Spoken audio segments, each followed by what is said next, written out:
মামদো, খেন্তি, পেঁচি, ভূত, ঘ্যাঙো সকল ভূতেরা আজ মজেছে তাদের ইলিশ উৎসবে। ওরে তাড়াতাড়ি কর, আমি আর খিদে সহ্য করতে পারছি না। ইলিশের গন্ধে আমার পেট যে ডুগডুগি বাজাচ্ছে। ওরে বাবা রে বাবা, এই মামদোটার বড় নোলা। তোর দেখি মরেও শান্তি নেই।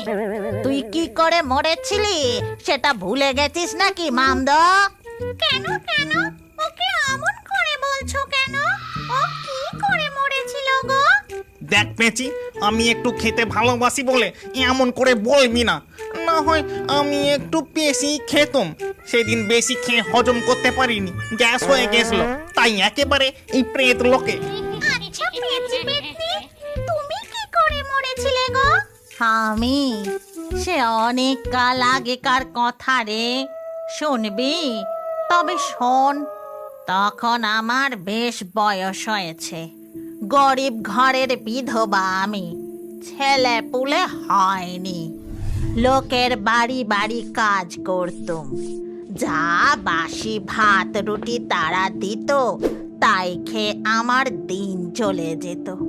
বেশি পয়সার লোভ আমি কোনোদিনই করিনি, কিন্তু বেশ কিছুদিন ধরে আমার শরীর খারাপ হওয়ায় আমি কাজে যেতে পারিনি। তাই বৌদি গো, অমন করনি। কদিন শরীর খারাপ হওয়ায় কাজে আসতে পারিনি বলে আমার কাজটা কেড়ে নিওনি।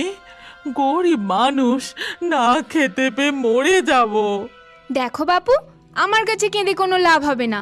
যে আমার কাছে এখন কাজ করছে সে রোজ রোজ কাজে আসছে, তাকে আমি এখন কি করে ছাড়াই বলো তো?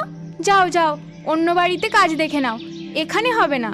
এই রকম আরো দুটো বাড়িতে কাজ করতাম, তারাও একই কথা বলল। এদিকে শরীর অসুস্থ, পেটে প্রচন্ড খিদে। কি করি, কোথায় যাই কিছুই বুঝতে পারছিলাম না।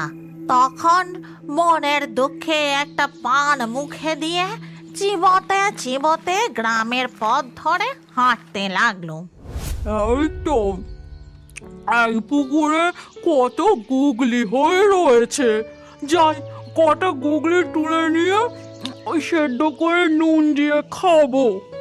তারপর আমি আপন মনে গুগলি তুলছিলাম, হঠাৎ অনেক মানুষের চিৎকার ভেসে আসতে লাগলো। এইখানেই কোথাও লুকিয়ে থাকে। খোঁজো, খোঁজো, ওই দিকটা দেখো।